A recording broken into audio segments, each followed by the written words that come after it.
Hi. ചോദ്യം നോക്കിയേ. If an employees income is 72,000.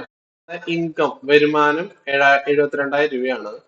അതില് ആൾ സ്പെൻഡ് ചെയ്യണത് 40% ഹയർ ദാൻ സേവിങ്സ്.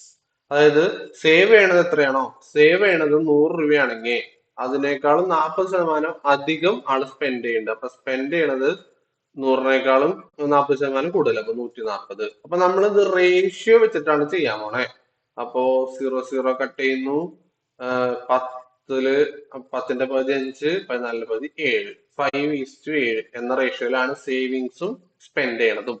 അപ്പൊ ഇവിടെ ടോട്ടൽ സേവിങ്സ് എത്രയാണോ സ്പെൻഡ് ചെയ്യുന്നത് എത്രയാണോ അത് രണ്ടും കൂടി കൂട്ടി കഴിഞ്ഞാൽ നമുക്ക് അവിടുത്തെ എന്ത് കിട്ടും? ഇൻകം കിട്ടും. അപ്പൊ 5 + 7 12. 12 എന്ന് പറയുന്നതാണ് അവിടുത്തെ 7,200. അങ്ങനെയാണെങ്കിൽ 7,200 അല്ല, 72,000. നമുക്ക് എന്തിട്ട് കണ്ടുപിടിക്കണ്ടേ?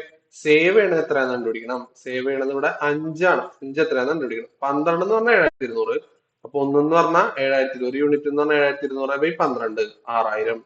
6,000 × 5 ചെയ്താൽ 30,000 കിട്ടും. അതാണ് അവിടെ സേവ് ചെയ്യണത്, 30,000. ഇനി നിങ്ങളുടെ അടുത്ത് സ്പെൻഡ് ചെയ്യണത് ചോദിക്കുകയാണെങ്കിൽ 6,000 × 7 ചെയ്താൽ മതി, 42,000. രണ്ടും കൂടി കൂട്ടി കഴിഞ്ഞാൽ ടോട്ടൽ 72,000 കിട്ടും.